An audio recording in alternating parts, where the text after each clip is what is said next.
नमस्कार। एक और जॉब की सूचना के साथ मैं पुनः आ चुका हूं। आप देख सकते हैं विज्ञापन संख्या 8/2022 और इसी प्रकार की एक और वैकेंसी है विज्ञापन संख्या 7/2022। विज्ञापन संख्या 8 जो है वो बैकलॉग वैकेंसी है और विज्ञापन संख्या 7 जो है वो रेगुलर वैकेंसी है। दोनों के लिए सभी चीज़ें समान है, बस पोस्ट में कुछ अंतर है। मैं पोस्ट के बारे में अलग से आपको नोटिफिकेशन पर ले जा करके दिखाऊंगा। तो सबसे पहले हम देख लेते हैं, दोनों वैकेंसी को एक ही साथ देखते हैं, रेगुलर और बैकलॉग के बारे में। इसमें जो एजुकेशन क्वालिफिकेशन चाहिए वो इंटरमीडिएट पास चाहिए। अगर आप इंटरमीडिएट पास हैं तो वैसी स्थिति में जो है वो आप इस पोस्ट के लिए, इस वैकेंसी के लिए अप्लाई कर सकते हैं। और अब आप मेरे वीडियो को देख करके पैसे भी कमा सकते हैं। कैसे? इसके लिए आप हमारे पिछला वीडियो को ज़रूर देखें, लिंक आपको डिस्क्रिप्शन बॉक्स में दिया हुआ है। तो सबसे पहले देख लेते हैं डेट का। इन दोनों ही वैकेंसी मैं अभी जो बता रहा हूँ इस वीडियो में, बैकलॉग और रेगुलर दोनों प्रकार की वैकेंसी के बारे में एक ही साथ बता रहा हूँ। दोनों के लिए जो ऑनलाइन आवेदन की तिथि पुरानी जो रखी गई थी वो 20 मई से 19 जून तक रखी गई थी और परीक्षा शुल्क भुगतान का डेट था 22 जून। फ़ोटो सिग्नेचर अपलोड करने का डेट था 25 जून और 26 से लेकर के 30 जून तक जो है वो किसी भी प्रकार से सुधार करने की डेट थी, जिसे अब बदल दिया गया है। ये पुरानी तिथि थी। नई तिथि जो जारी की गई है आयोग के द्वारा, झारखंड एसएससी के द्वारा, वो है, आप यहाँ पर देख सकते हैं स्क्रीन पर, 27 मई से 26 जून 2022 तक ऑनलाइन रजिस्ट्रेशन की तिथि है। भुगतान करने की अंतिम तिथि है 29 जून 2022। फ़ोटो सिग्नेचर अपलोड करने की तिथि है 2 जुलाई 2022 और ऑनलाइन आवेदन में किसी भी प्रकार से करेक्शन या सुधार करने के लिए 3 जुलाई से लेकर के 5 जुलाई के बीच का डेट रखा गया है। तो ये है नई तिथि। तो अब आपको जो है वो इस नई तिथि में जो है वो ऑनलाइन आवेदन करना है। अब पेमेंट की अगर बात करें तो 100 रुपीज़ जो है वो जनरल, ओबीसी और ईडब्ल्यूएस कैंडिडेट के लिए है और 50 रुपीज़ जो है वो एससी, एसटी और पीडब्ल्यूडी कैंडिडेट के लिए है। और ये फ़ीस जो है वो नॉन रिफंडेबल है, यानी किसी भी प्रकार से आपको वापस नहीं दिया जाएगा। तो अगर आप योग्य हैं तो इसके लिए अप्लाई कर सकते हैं और उसके बाद पेमेंट कर सकते हैं। एजुकेशन क्वालिफिकेशन जो चाहिए वो 10+2 और इंटरमीडिएट पास चाहिए जब तक कि लास्ट डेट है इस एप्लीकेशन का तब तक। यानी आप अगर आप एपियरिंग हैं तो वैसी स्थिति में आप अप्लाई नहीं कर सकते हैं। आपको इस आवेदन की जो आखिरी तिथि है तब तक आपका 10+2 का रिजल्ट आ जाना चाहिए, तभी जाकर के आप इसके लिए अप्लाई कर सकते हैं। और 10 और 12 दोनों झारखंड से होना चाहिए अगर आरक्षण का लाभ लेना चाहते हैं वैसे स्थिति में। और हिंदी टाइपिंग जो है वो 25 वर्ड पर मिनट होना चाहिए। 2% से ज़्यादा गलती नहीं होनी चाहिए। 10 मिनट तक आपको टाइपिंग कराया जाएगा। 250 वर्ड आपको टाइप करने हैं, जिसमें 2% से अधिक गलती जो है वो मान्य नहीं है। इसलिए आपके पास जो है वो 25 वर्ड पर मिनट जो है वो आपको स्पीड लानी है और 2% से अधिक जो है वो मिस्टेक नहीं करना है, और वो भी हिंदी टाइपिंग। ये अंग्रेजी की बात नहीं हो रही है, यहाँ पर हिंदी टाइपिंग की डिमांड की गई है। इसके अलावे रेगुलर वैकेंसी में एक अलग पोस्ट है जिसके लिए 30 वर्ड प्रति मिनट टाइपिंग की ज़रूरत है, उसको मैं अलग से दिखाऊंगा और साथ में उसमें शॉर्ट हैंड की जो ज़रूरत है मैं आपको नोटिफिकेशन पर अभी ले जा करके दिखाऊंगा भी।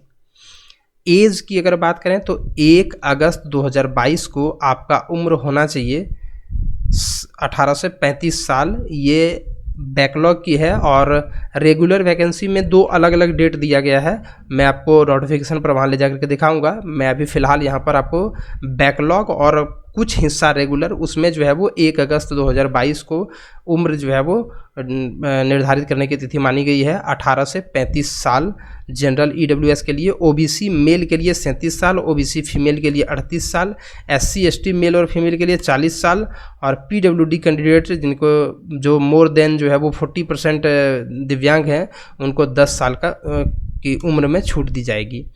आवासीय प्रमाण पत्र आपका डीसी या एसडीओ लेवल का 2 जून 2016 के बाद का बना होना चाहिए और सीओ लेवल का जो है वो 19 जुलाई 2019 के बाद का बना हुआ होना चाहिए, तभी जाकर के ये मान्य होगा। और आवासीय प्रमाण पत्र पिता या पति किसी भी के आधार पर भी बना हुआ हो तो बिल्कुल मान्य है। जाति प्रमाण पत्र की बात करें तो सीओ लेवल से बना होना चाहिए 25 फरवरी 2019 या इसके बाद किसी भी लेवल का भी बना होना चाहिए। मतलब सीओ लेवल, एसडीओ या डीसी कोई भी लेवल हो तो 25 फरवरी 2019 के बाद का बना हुआ होना चाहिए। और केवल पिता के आधार पर बना हुआ जाति प्रमाण पत्र ही मान्य होगा। अगर पति के आधार पर बना हुआ जाति प्रमाण पत्र है तो ऐसी स्थिति में मान्य नहीं होगा, क्योंकि जो अभी जाति प्रमाण पत्र बनता है वो केवल पिता के घर से बनता है, चाहे वो कोई भी रहे, महिला रहे, पुरुष रहे, किसी का भी, उसके पिता के आधार पर जाति प्रमाण पत्र बनता है। कोई भी विवाहित महिला अगर विवाह होकर के यहाँ पर आया हुआ है तो उसका प्रमाण पत्र यहाँ से ना बन करके उनके पिता के घर से ही बनेगा। ओबीसी के लिए गैर क्रीमी लेयर जाति प्रमाण पत्र देना होगा। ओबीसी के लिए एक अलग से सर्टिफिकेट है, गैर क्रीमी लेयर जाति प्रमाण पत्र की डिमांड की गई है। Non creamy layer backward certificate, जिसको एनबीसी सर्टिफिकेट भी कहा जाता है झारखंड में, तो उसको आपको बनवाना होगा। और केंद्र सरकार के लिए जो ओबीसी प्रमाण पत्र बनता है वो झारखंड में नियुक्ति के लिए मान्य नहीं है, ऐसा नोटिफिकेशन में लिखा हुआ है। आपको एनबीसी देना है, ओबीसी नहीं देना है। इस बात को मैं यहाँ पर क्लियर कर देता हूँ। अगर आप ओबीसी के कैंडिडेट हैं तो आपको एनबीसी प्रमाण पत्र देना होगा, जातीय प्रमाण पत्र को, जो जातीय प्रमाण पत्र की डिमांड की गई है उसके स्थान पर। परीक्षा का स्वरूप किस प्रकार से होगा, तो परीक्षा ऑफलाइन में एक ही परीक्षा होगा, ओएमआर सीट के माध्यम से, जिसमें ब्लैक करने वाला होता है। उसके बाद एक ही चरण में केवल मुख्य परीक्षा होगा। प्रत्येक सही आंसर पर आपको 3 नंबर दिए जाएंगे और प्रत्येक गलत उत्तर पर जो है वो 1 नंबर काट लिया जाएगा। और भाषा वाले विषयों को छोड़ करके अन्य सभी प्रश्न जो है वो हिंदी और अंग्रेजी दोनों माध्यम में होगा। मतलब आपको हिंदी और अंग्रेजी दोनों माध्यमों में एग्ज़ाम होगा। अगर भाषा का विषय नहीं है तो मैं आपको बता रहा हूँ अभी कि जो मेन एग्ज़ाम होगा वो एक प्रकार से आप ऐसे समझ सकते हैं कि आपको जो है वो 3 प्रकार का मेन एग्ज़ाम होगा, यानी पेपर 1, पेपर 2, पेपर 3। और तीनों जो है, पेपर 1 में 120 क्वेश्चन 2 घंटे के, पेपर 2 में 100 क्वेश्चन 2 घंटे के और पेपर 3 में 120 क्वेश्चन 2 घंटे के। इस प्रकार से 3 पेपर होगा, एक ही बार में एग्ज़ाम होगा ये। इसमें जो है वो 60 क्वेश्चन हिंदी भाषा से होगा, 60 क्वेश्चन अंग्रेजी भाषा से होगा। चूँकि ये भाषा का प्रश्न है इसलिए इसमें हिंदी और अंग्रेजी दोनों नहीं रहेगा। अगर हिंदी वाला में केवल हिंदी भाषा में लिखा हुआ रहेगा, अंग्रेजी वाला में केवल अंग्रेजी भाषा में लिखा हुआ रहेगा। बाकी ये जो है ये क्षेत्रीय भाषा पर 100 प्रश्न पूछे जाएंगे। क्षेत्रीय भाषा जो है वो यहाँ पर अलग से एक लिस्ट दिया हुआ है, मैं भी दिखा देता हूँ।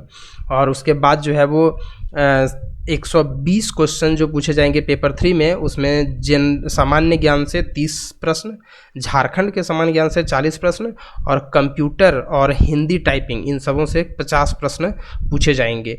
तो इस प्रकार से जो है वो क्वेश्चन जो है वो आने वाला है इसमें, दोनों ही बैकलॉग और रेगुलर दोनों ही वैकेंसी में। और रीजनल लैंग्वेज जो है वो पेपर 2 के लिए यही सब है, उर्दू, संथाली, बांग्ला, मुंडारी, हो, खड़िया, कुडुंगू, कुरमाली, खोरठा, नागपुरी, पंचपरगनिया, उड़िया, यही सब जो है वो क्षेत्रीय भाषाएं हैं जिसमें आपको जो है वो एग्ज़ाम देना है। और अलग अलग कैटेगरी वाइज जो है वो अलग अलग क्वालिफाइंग मार्क रखा गया है। बट आप ये समझें कि 30% जो है मार्क क्वालिफाइंग रखा गया है, यानी आपको 30% मार्क लाना ही है तभी जा करके आप पास करेंगे। और इसके अलावा अलग अलग कैटेगरीज में अलग अलग दिया है जो कि नोटिफिकेशन में दिया हुआ है।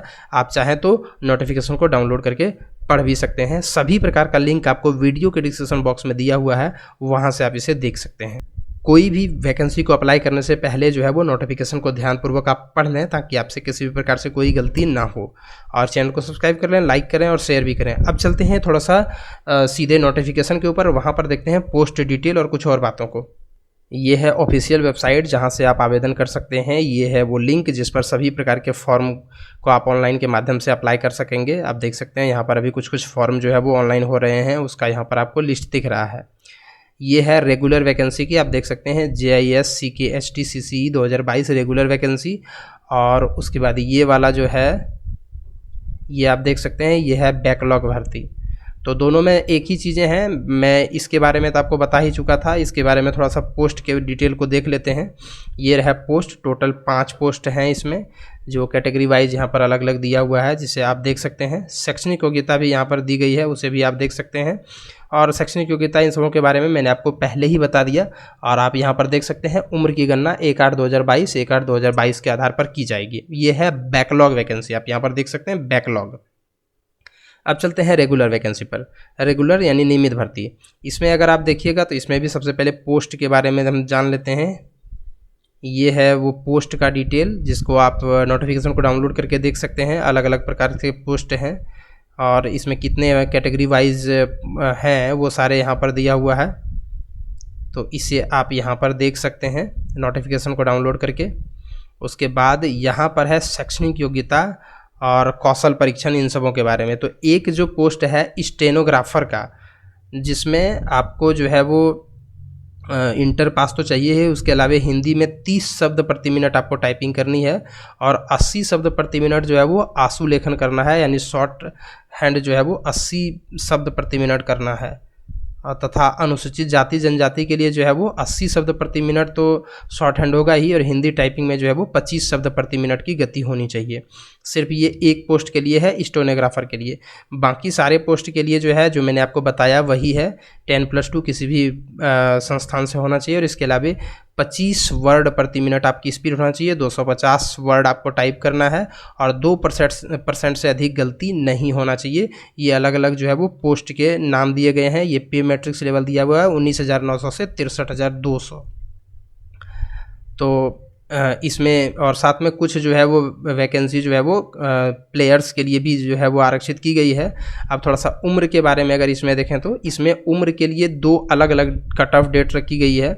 आप देख सकते हैं ये सब पोस्ट जो है, पोस्ट नंबर 1, 2, 3, 4, इसके लिए जो कट ऑफ डेट है 1/8/2021, यानी आपके उम्र की गणना इस डेट से की जाएगी, अधिकतम और न्यूनतम की। और ये सब जो पोस्ट हैं इसके लिए आपके उम्र की गणना 1/8/2022 और 1/8/2022 से की जाएगी, मैक्सिमम और मिनिमम की।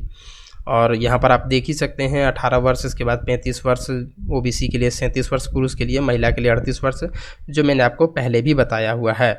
यहाँ पर आप देख सकते हैं परीक्षा के लिए जो मेधा सूची तैयार किया जाएगा उसमें कम से कम जो है वो जनरल के लिए 40%, SC ST एवं महिला के लिए 32%, पिछड़ा वर्ग अनुसूची 1 के लिए 34%, पिछड़ा वर्ग अनुसूची 2 के लिए 36.5%, आदिम जनजाति के लिए 30%, आर्थिक रूप से कमजोर के लिए 40%। ये है क्वालिफाइंग मार्क, यानी इतना मार्क लाना ही है, तभी जाकर के आप जो है वो मेधा सूची में शामिल हो पाएंगे, अन्यथा नहीं हो पाएंगे। तो इस वीडियो में इतना ही। आपको वीडियो कैसा लगा और क्या ये आपके लिए इन्फॉर्मेटिव था या नहीं, आप ज़रूर कमेंट कीजिए। और साथ ही आपके सामने कूपन कोड जो आया, उस कूपन कोड और अपनी UPI ID को भी ज़रूर कमेंट बॉक्स में लिखिए, ताकि आपको जो है वो पुरस्कार मिल सके। वीडियो को देखने के लिए धन्यवाद।